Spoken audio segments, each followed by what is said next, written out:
for the full time. Oh yeah, yeah. This will be an hour-long recording because I also cut the full time of the debate down to an hour I instead meant, of have you been two. recording for the past 30 minutes? No, no, Okay, good. no. That would be horrible. Okay, so anyway, my live stream right now, that's going to be the timers. Okay. Um, so I'll start those, No, and that then puts me at we a get disadvantage. the talking. Why? Slight delay. Yeah, I'm joking. It's not Uh, that bad. yeah, actually, it gives you an advantage because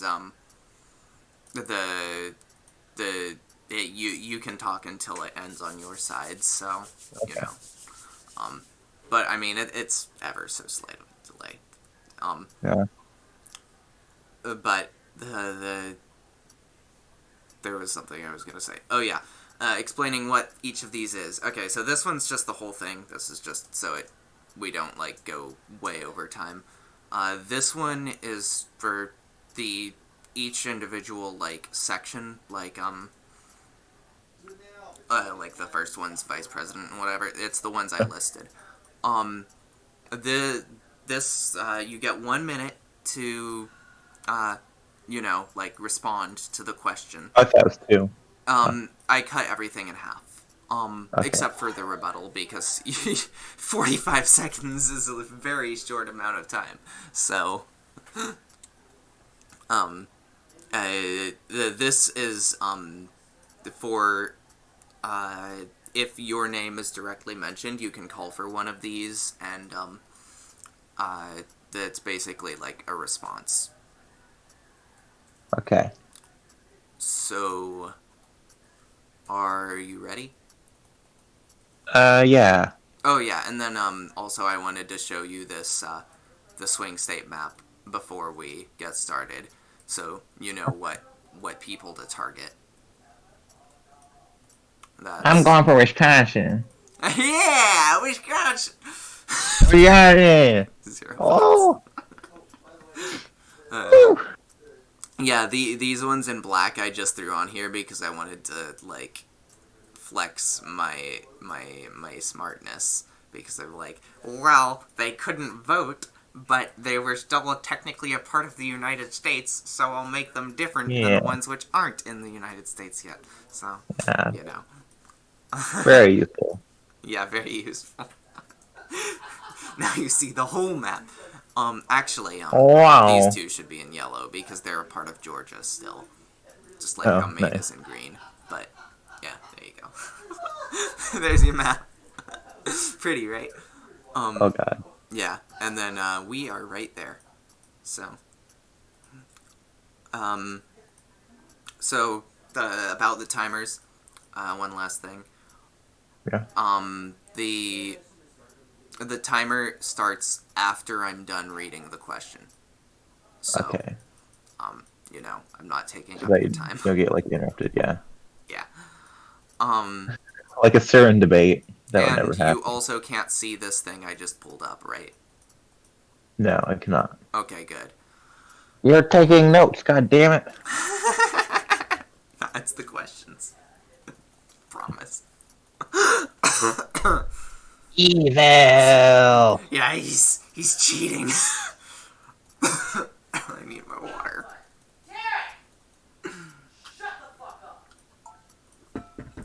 Ouchies. Um. Brave and able officer. Brave and able officer. Okay. Um. I'll close Wikipedia now. Yeah, I was doing research right before this too. You don't need to. Well, I mean, okay, so for the running mate, I don't Oh, yeah. actually have to like figure it out. Well, there's barely anything on Aaron Burr. Like, what the hell? Yeah. He did nothing and died other than shoot Alexander Hamilton. And that hasn't happened yet, so Well, that's good for me. Yeah, it is. Really good for me. Anyway, let's start because I was about to ask you the question anyway. Who do you back as your running mate? And Aaron why? Burr. Because he's a straight-laced Democratic Republican, and Washington called him a brave and able officer. Wow.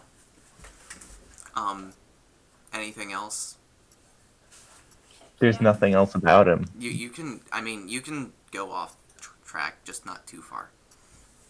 Uh, I think he makes good decisions. He's been trusted by Washington for such a long time, and I trust Washington, so I think he should be my running mate. Okay. So, You don't have to fill the full time. It's your you don't, turn. yeah, you don't have to build the full time. It's just, you know. So I mean, there's nothing about Aaron Burr in history other than shooty shooty. uh, um, okay, so I choose Thomas Pinckney because he is a war hero and also like my friend from South Carolina. So, you know, um, he's he's a decorated senator, and you know, he's like great. Very insightful. Yeah. uh, yeah. So I didn't even start that timer. Shit. Uh, okay. I knew that one would be really fast. So, Yeah. Yikes. So, what or what? Yeah, what is your favorite construction of the Constitution? Uh, uh, yeah, you go first. Okay. Yeah. I guess I'll read I don't some. know what that means. Okay. I support a loose construction of the Constitution because it gives the federal Oh, government more freedom to definitely. like help the people, sort of thing. So, uh, it it allows the government to go beyond the constraints of the Constitution, and you know that's kind of necessary because I mean I was there. We wrote it because we wrote it in this specific way because it helps, like, we can move forward with it, not because you know we wanted laws to be able to break.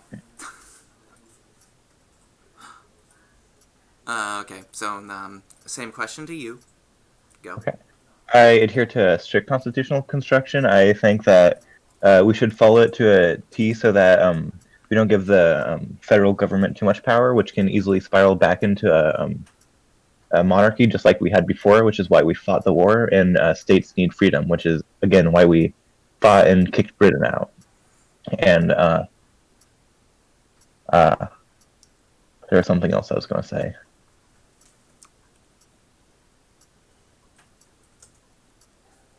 Uh, I was, you were saying about you were there and writing it. Well, exactly. It was written for a purpose, which is why it was put in so much detail, not so that we can just skim over it and have a freaking fascist government. We need to follow it to a T, and that's all I can think of. So pause or whatever. Yeah. By the way, fascism doesn't exist yet. Yeah, and well, I just invented it, so suck it. Okay. And now I'm going to pause. Well, I'll keep that one going. So just to explain what's going to go on now. So now we're going to hop back and forth with the minute-long timer until like we want to do a rebuttal or whatever, and we'll discuss the issue like what why my idea is better or whatever. So Okay. back to me. So the thing about a strict construction of the Constitution is it doesn't give you the federal government enough power to be a federal government. It if I mean united we stand, divided we fall. It's the states don't have enough like back to to run themselves. They have to have the federal government help them out. You know. Back to you.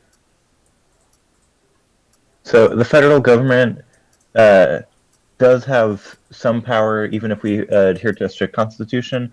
And if we give it too much power, they'll just tax us to hell and back, and then we won't. The states will have no power at all, and then if they don't have any power, they can be blah, blah, blah, blah. Not the word subjugated. Oppressed. Yeah, they can be oppressed. You know. You said something on rebuttal, damn it. Being able to just willy-nilly go off the Constitution means that anyone can interpret it in any way that they want to. Also, the stream's frozen. Oh, never mind. And if they can interpret it any way they want to, they can push it to fit their will, which is not the will of the nation. Okay.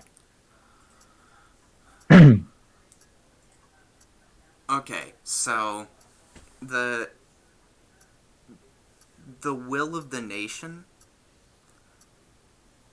in and of itself, is not the best indicator of the good of the nation. I mean, we talk about mob rule all the time. That's what one of our big things was during the convention. We can't let the masses decide like how the nation's going to move forward, because it will lead to higher emotional weight in politics, and that's not a good thing, because it could lead to huge crashes and stuff. You go. Okay. Well, mob rule is a concern. That's why we have states in place where they're grouped up and not just under one person deciding what they want to do. Like, King George over there, that didn't end up too great. So we divide out the power to the states, and that way it helps combat mob rule without giving power to just one person who can do whatever they want to. Okay. Oh. Well, it's not one person, though. That's why we have checks and balances. There's Congress, and then there's the Supreme Court over there, and they all feed into it, and they help keep any one group from overwhelming the nation's ideas. That's why we don't have a king, because we have all these things which work in unison to get the nation forward, and if we put enough power into those checks and balances, it's better than the power going to the states, because that's like a fourth wheel, Okay. Okay. Ooh. Well, checks and balances do definitely help. Having that is still underrepresenting the people, and representation is what the United States are built on. We need to work to have the voice of the people spoken, so that we don't just have one group of elites who can do whatever they want to, and that way the little man wouldn't have any power at all. Okay, there you go.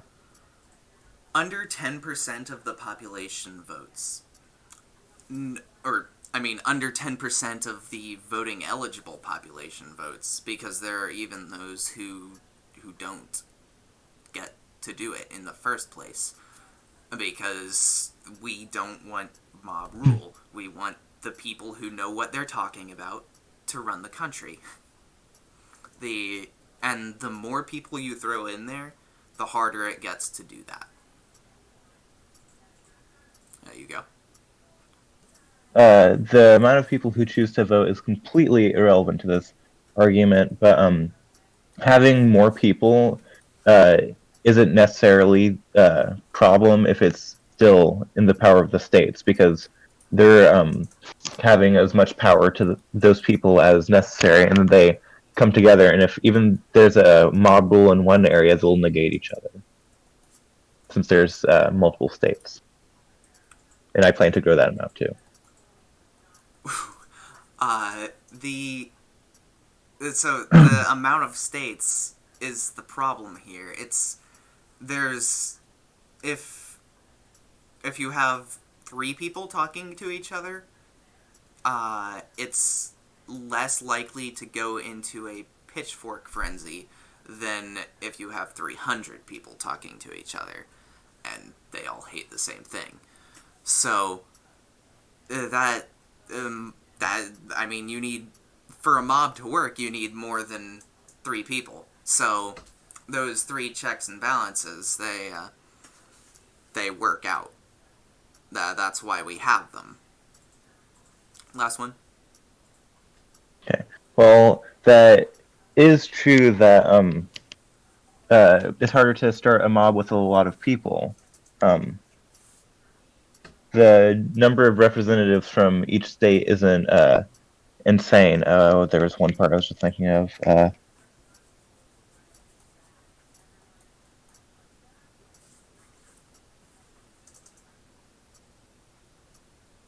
Yeah, I completely brain farted it. Let's see if I can remember in 30 seconds. Actually, 11. Yeah, no. Okay, moving on. Okay. Okay, so that was the first real topic. Now, moving on to the second. Is Secretary Hamilton's economic plan constitutional, and why? This is for you. Okay, I believe that his plan is not constitutional in the slightest. And nowhere in the Constitution is the power to do that given to the federal government, and we need to abolish his plan. You can go ahead. Okay, so it is totally constitutional. The loose construction of the Constitution shows that it tells you that you can't any. I mean, he basically takes the debt from the states to keep the nation safe from foreign collectors. Because if the states had those, then they would be bogged down, and it would be unequal throughout the country, like their economy. If you have a Hamiltonian plan, then you've got equality throughout the entire country with that. Go. You keep bringing up equality, but it's not fair to nations who are able to pay off, or not, excuse me, not nations, states who are able to pay off their own debt, and it favors the uh, states that don't produce as much. And then if they just get all their debt taken away, their economy won't be as strong from being forced to grow. The the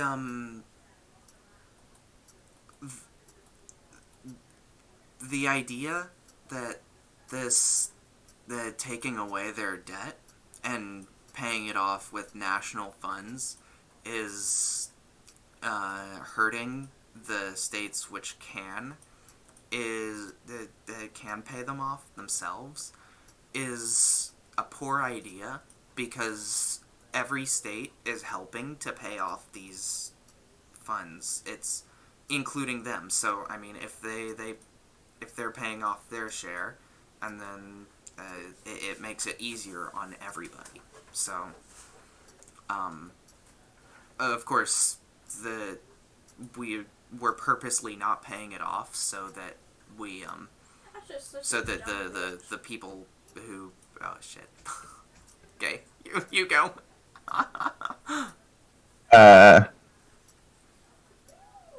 Yeah, I have no idea what the fuck was wrong with Jefferson on this one. I have no idea how he'd try and defend it. Yikes. Yeah, yikes. So you've got nothing? You can go. Oh, Yeah, you okay. can go. I guess I'll just continue then. We're purposely not paying it off so that the people overseas who have investment into this country will not come after it because we can't pay them back if we're all dead. So it's actually a national security thing. The the keeping all of the debt in the national stores is good because it it keeps the states from getting wrecked by Britain and stuff like that. I mean, it's another thing. United we stand, divided we fall. Hey, you go. Well, it is true that could be used to come after our nation. Cutting off ties from other nations can lead to total isolationism, and that'll cripple our economy. You can go. George Washington has recently told us to mind our own business. Basically, he How did the dead guy recently tell us something? He has wanted us to not go into foreign wars and such because we are better if we stay here. And besides, we've recently had huge.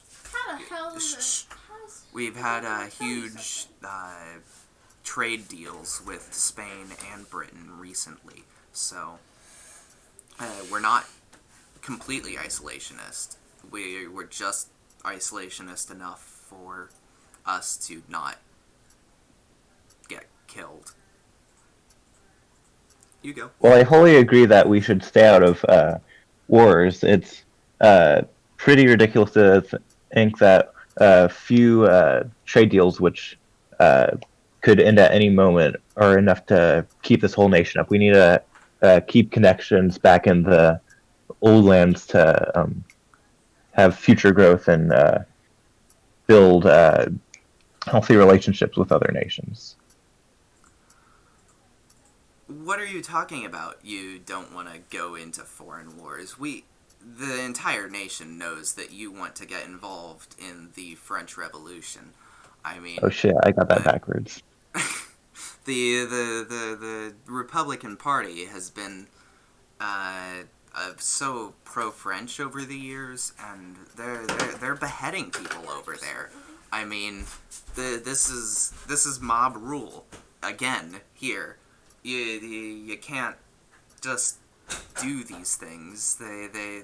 They're going for direct democracy and the such over there, and they're beheading dozens of people every single day. So, you go. We will get to that topic when we get to that. It's not relevant to this argument right now, and you don't. It's inappropriate to bring it up when you know that we will bring it up later in the discussion. All right, you can That go with should that. have been a rebuttal, but anyway. Yeah, I mean, it was, but it would cut you off in mid sentence. It'd be weird. Yeah.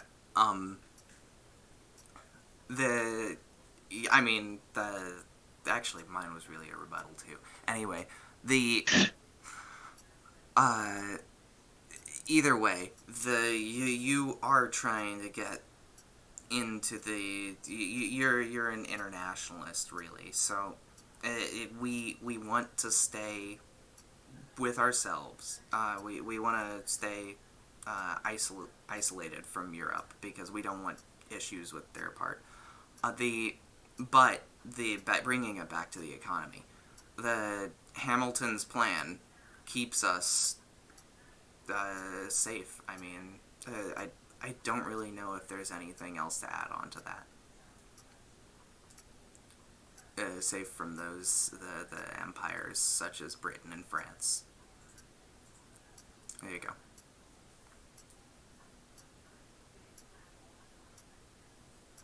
Yeah, I've got nothing.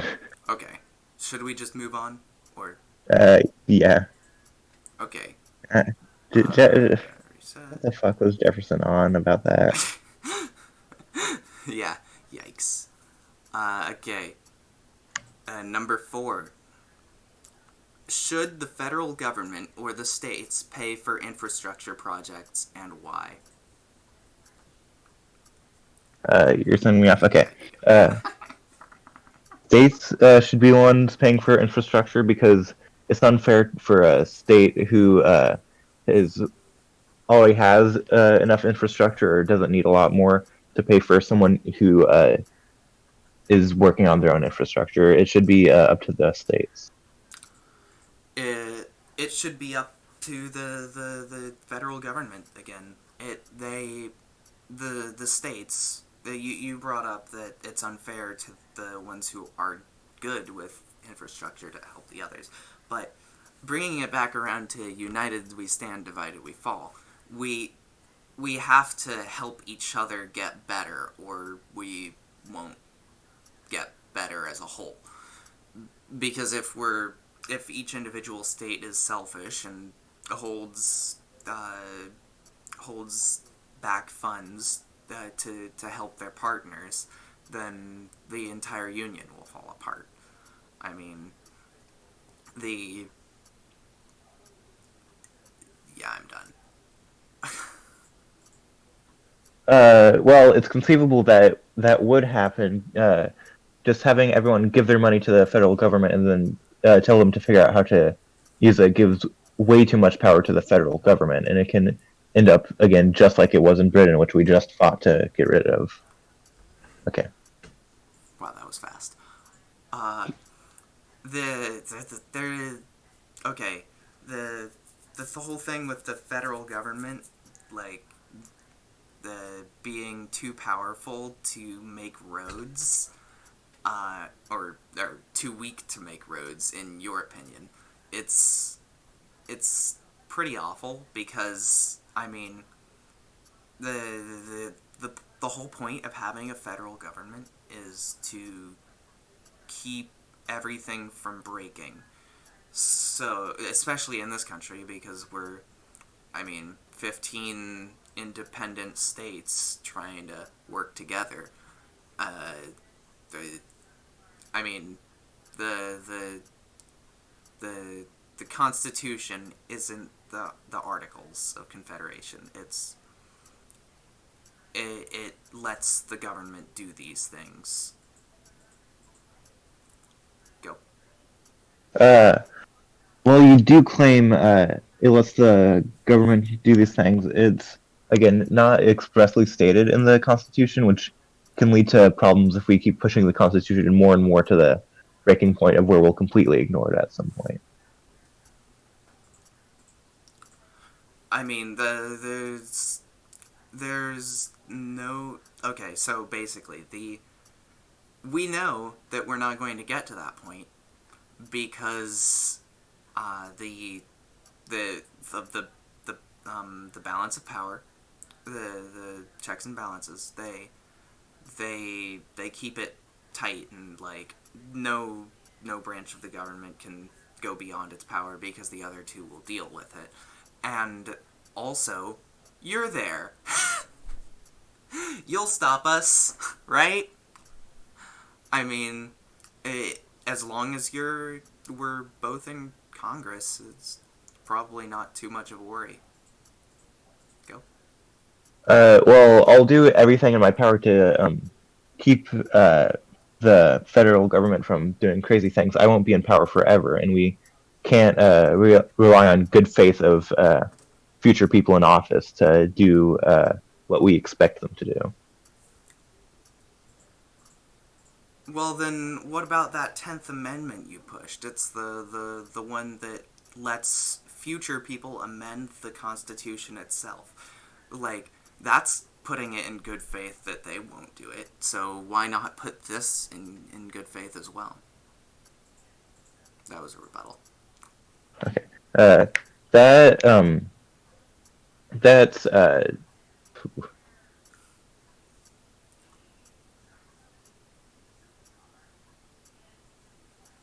giving people the ability to amend the Constitution will take a lot more. Is different than saying we should just let people in office do whatever they want and hope they figure out later, because we need to put guidelines in for how the government should be run, even if we're long dead. Go ahead. Okay, the guidelines, though, can be amended. So, are they really guidelines if they are malleable? and also I want to rein it back into the infrastructure topic here because we're back into that first debate again.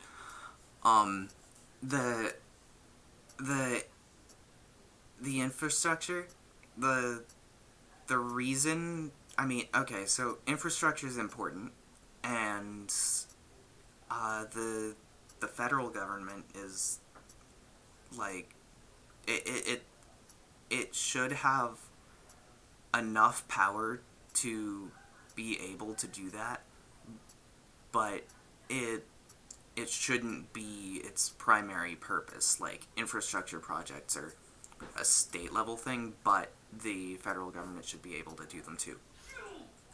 Go. So, like you said, they're a state level project, and it doesn't make sense for the government to take care of something the states should already have enough power to take care of, and it's absurd to think that every state will need the same type and amount of infrastructure. Giving the power to states allow them to give what's appropriate for the state and give what they need, rather than give everyone the same thing. I mean, that's what I'm going for here. We're not giving everybody the same thing. That would be crazy. Kentucky obviously needs more infrastructure right now than New York.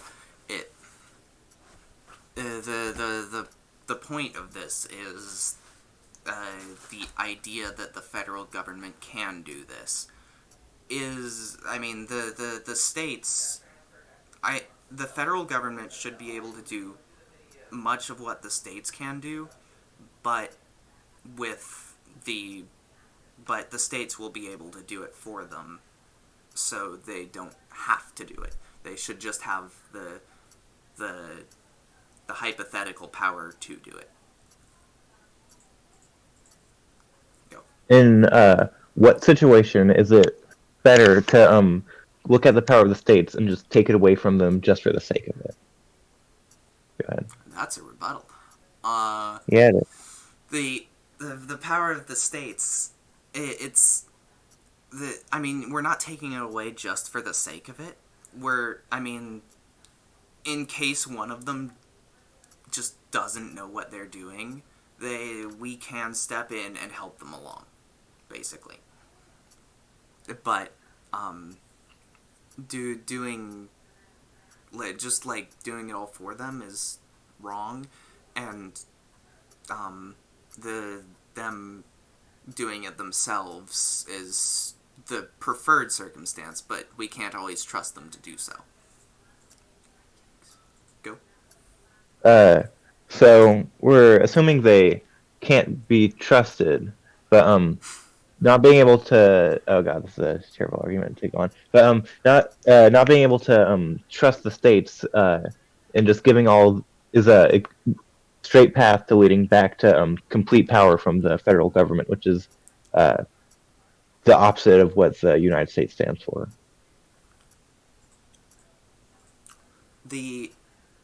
So there is trust in the states, and there is trust in the federal government. I'm just saying that there should be a check and a balance to keep that trust intact, because if one state just completely we lose trust in one state, we can make sure that one state's citizens aren't completely fucked forever. So, I mean, the federal government is there as a safety net, basically. I mean, there's no better term for it. Last one, if you can. It's 20 seconds. Yeah, I won't be able to get a full argument out in 18 seconds. Okay. Now, on to number 5. The French Revolution. We're going to have one question for each of us in this one. Starting off with you. Adams supporters have called you pro-French and equated you with democracy by guillotine. Do you wish to share your thoughts on this tonight? I do. Wow. So I know, right? Uh, I do not support that type of government for our nation, but to leave the French out in the cold after they supported us and leave them under monarchy and unable to rule how they see fit is completely insane since they came to our aid in our revolution and we made agreements to help them out. And it would be unjust to not follow through with that. The, he they killed their monarch with a guillotine. I mean, if you support that sort of democracy, there's not really much point of having a United States when people can just go around chopping off the president's head. I mean, it's beyond reasonable to you're talking about murder. You're justifying murder of a state leader. You want to respond there? So, well, I do think it's not the type of democracy the United States should have, and it's questionable if France should have it. It's the policy of holding true to our word. If the United States can't hold true to one thing, was stopping them from just ignoring the Constitution or ignoring rules and just starting to conquer everyone like the British Empire and getting ourselves entangled in things which we have agreed not to do, or just taking away the rights of our people. And to say that his murder is terrible is to ignore the murders of all our soldiers in the Revolutionary War and valuing one human soul over another. Okay. I'm not saying that the those who fell in the Revolutionary War mean nothing. I'm just saying that the King of France is also kind of important, and anarchy is not democracy. This is the whole thing with mob rule. A mob came up to him and chopped his head off. This is why we have the whole governmental system. This is why we have the all of this constitution stuff. It's so this kind of stuff doesn't happen, and you want to help the revolutionaries fight off Britain. If we don't come to a system, then we'll just be stuck in a cycle of monarchy and fighting against it over and over rather than coming to help them and help them figure out if we're there to support them, we can help work a better style of democracy, and we'll have France as a strong ally going into the future. The French ally thing is completely overblown. Yes, they helped us in the revolution, but they're a failing country. They've gone up in smoke. They are burning their own country to the ground. Does that sound like a stable ally? This is a rebuttal. Not at this moment, but in the future, if we go there and help them work it out rather than let them continue the cycle of destruction and get even more from being attacked by Great Britain, then it's absurd to think of just all of that destruction and loss of life and just continuing to support that rather than going in there and supporting France so that they can become more stable in the future and will have future investment. This is the whole thing we were talking about with not getting into foreign wars. Also, this is the last one. We don't want to go fight in France because we're not set up as a country yet. We don't have the infrastructure. We don't have the military to go out there and do this. And I mean, we're not set up to do this, basically. Alright, you can't do it in 1 second, so I'm moving on to my question. Vice President Adams, Jefferson's supporters have labeled you as a monarchist and allege that you want to crown yourself king. What is your response to these criticisms? Okay, so that was really weird. These claims are completely overblown. I mean, I've never wanted to be king. I even used my newspaper to go against the king when we had one, and I mean, I drafted the Declaration of Independence. I mean, there's a whole slew of things which should show you my strength of character in this regard. I mean, I am no king. You go. Well, I personally am not going to insinuate that you plan on being a king. I will note that your insistence on putting all the power in the federal government right before attempting to become head of the federal government is a questionable choice. That was a great response. The putting more power into the federal government is not a personal thing. It's about how we move forward. Because, I mean, having a strong federal government is just important for society as a whole.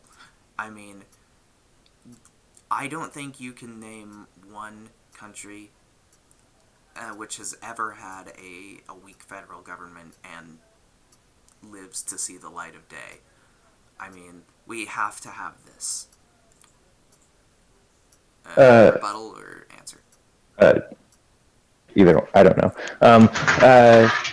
Well, it is true that most nations in the past have had stronger federal governments. It's the whole point of the United States is moving away from what's been done in the past and moving towards more power to the people and more power to the states rather than being controlled by one large monarchy.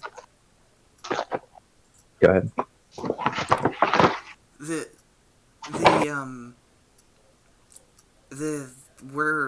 We're not heading back towards monarchy. We separated away from that a while ago. And, I mean, I will say right now, I pledge to serve only 2 terms, just as George Washington did. I mean, it blows my mind that the having a good enough federal government to take care of the people is enough to label us as monarchists.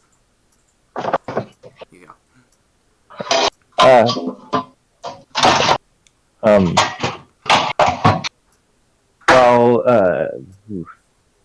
Well, you do say that you plan on only taking 2 terms, which I pledge to do the same if I come into power. You keep going against the word of what we previously said. Like you're going against what the Constitution states, and you're going against what we agreed with France. So what's stopping you from going against what you agreed to stay out of power for an extended amount of time? I mean, we're not going against what the Constitution states, first of all. But the we're not. How are we going up against what we went with France? Rebuttal time. Last time. France joined us in the war under the guise that we would help them with their own revolution, and then when push comes to shove and they have their own revolution, you're refusing to show them any sign of support. Why did the French king ask us to help in his revolution against him? That's not right. You go. I'm misremembering part of history, so I don't know. Yikes! Okay. That doesn't Yeah. The Well, I mean, final section. that was a whole few years ago. That was only 20 years ago. Okay. If elected president, what will you do in reference to Jay's treaty? Jay's treaty. Shit. If you want me to go Um, first, I will. yeah, go first because I remember Uh, looking to it. I forgot well, what it does. we'll uphold it. It allies us with a valuable trading partner, that being Great Britain. It frees the West from the British fortresses and on the Great Lakes. I mean, it, it's an American gain for a treaty. Got the it's got my full backing. Okay. I refuse to back Jay's treaty under the fact that right after pushing them out, we should not go back to Great Britain for support. We need to combat. We need to keep them out of our country and push them away rather than coming back to trade with the people who were just oppressing us mere years ago. The I mean the fact that they were our monarch, the fact that George III is still in power, doesn't mean that we can't use them as a trading partner. I mean, that's dooming our economy to failure. They're one of the foremost nations in the world, especially in trade. We have to trade with them, and I mean it's a positive for Americans. It stimulates the economy, and the backcountry thing with the forts. They told us they'd withdraw, and I mean they have so far. They're still working on it, of course, but we're it's a positive to Americans. Go. Uh,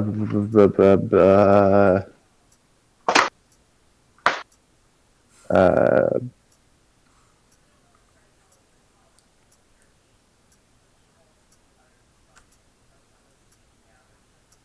uh,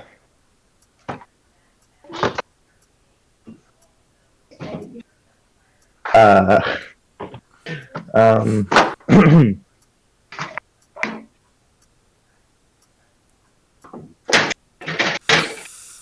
Yikes. yeah. You want to go? Just more time to rattle off my points. The Yeah. Jay's Treaty is, I mean, was it, not only was the treaty net positive for Americans, because I mean, it doesn't even have any stipulations which are negatives to Americans.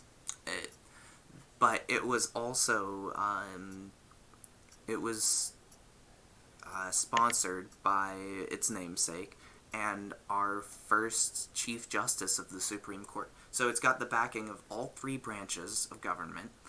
It helps the average American, especially if you want to move out west and, do hard cider and log cabin sort of lifestyle. I mean, it helps the coastal Americans who want to trade freely. It's net positive.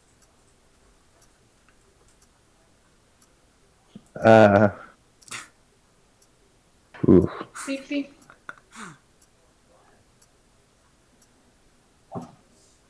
If you have nothing, just tell me. Go. Yeah, I don't know what the fuck is wrong with Thomas Jefferson. Okay. The other thing with Jay's treaty is that it, as I said, it helps the backcountry. It helps the seaward people. It even like, I mean, even the I had something. Damn. Yeah, I'm done with that. Okay, well, having this big agreement with France. Well, you can do this later. Having this big agreement with France isn't, or not France.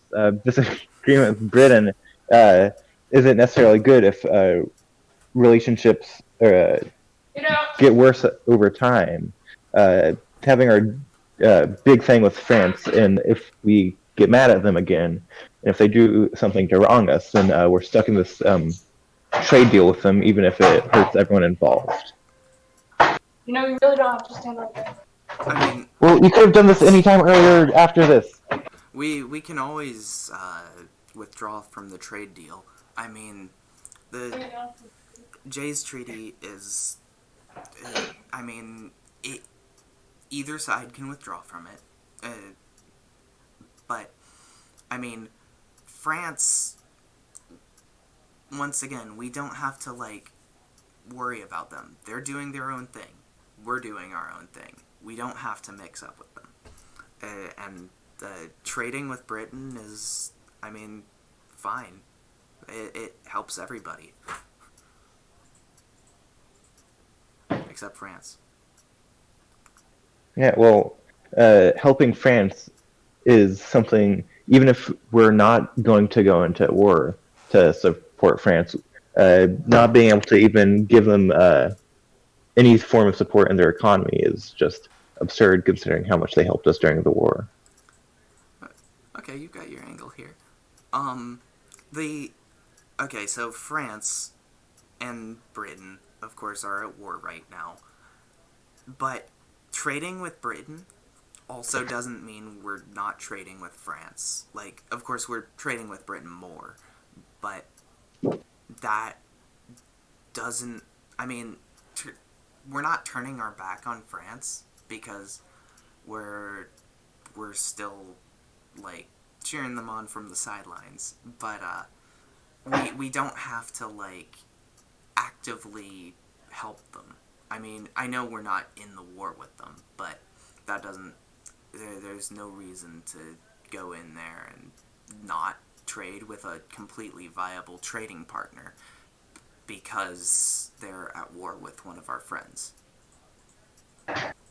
I never say that we should not trade with Britain at all, but to support them that much over France is just going to lead to the ruination of France and just chaos over there for even longer, which at the moment they're a northern neighbor to us, which we don't want chaos on our borders. The thing with France... Did you say they were our northern neighbor? They have bits in Canada at this point, don't they? No, they don't. Oh, That's Britain. pretend That's I didn't Britain. say that. Yeah, pretend I didn't say that then. The France, they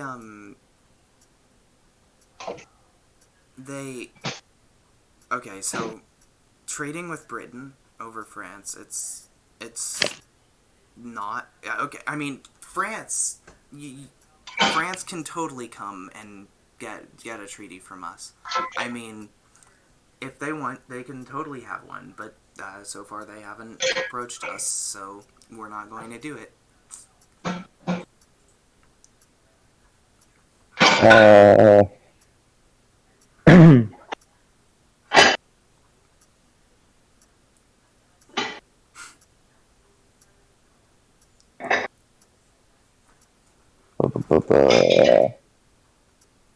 So, yeah, this would be a lot easier if I remembered what Jay's treaty was specifically, but yeah. Okay, last one.